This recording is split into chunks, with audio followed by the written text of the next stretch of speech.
നമ്മൾ Indian brands പറയുമ്പം നമ്മൾ പറയാതിരിക്കാൻ പറ്റാത്ത 2-3 ബ്രാൻഡ്സാണ്. ഒന്ന് JK which is funded by Singhania group, പിന്നെ നമ്മളെ CEAT funded by RPG Goenka group. ഈ 2 ബ്രാൻഡ്സും ഈ പറഞ്ഞ പോലെ 80s 90s സത്യം പറഞ്ഞു കഴിഞ്ഞാൽ ഭയങ്കര അഗ്രസീവ് ആയിരുന്നു, മാർക്കറ്റ് ഡോമിനേറ്റഡ് ആയിരുന്നു. ബട്ട് ഇൻ ബിറ്റ്വീൻ ബാക്കി കുറേ പ്ലേയേഴ്സ് വന്നപ്പം they had a set back. അതിൽ പിന്നെയും JK was able to survive. But Ceat അതിനിടയിൽ ഇച്ചിരി ഇരുന്ന് പോയിട്ടുണ്ടായിരുന്നു. ബട്ട് ഇപ്പം അതായത് ലാസ്റ്റ് ഒരു 5 to 10 years നോക്കുകയാണെങ്കിൽ they have made a big come back. ഇപ്പം നമ്മൾ സിയറ്റ് IPL ഒക്കെ കാണുകയാണെങ്കിൽ സിയറ്റിൻ്റെ പ്രൊമോഷൻസും അഡ്വർടൈസ്മെൻറ്റ്സും ഒക്കെ നമ്മൾ കാണുന്നുണ്ട്. അപ്പം അങ്ങനെ നോക്കുമ്പം ഈ 2 കമ്പനി ശരിക്കും നല്ലൊരു കം ബാക്ക് ഇപ്പം വരുത്തിയിട്ടുണ്ട്.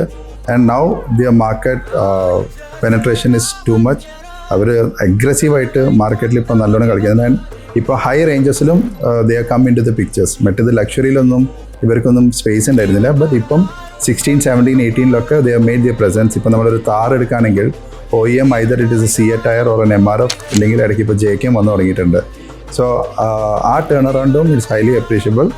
ഇവരും ടൈറ്റ് കോമ്പറ്റീഷനാണ് ഇന്ന് മാർക്കറ്റിൽ കൊടുത്തുകൊണ്ടിരിക്കുന്നത്.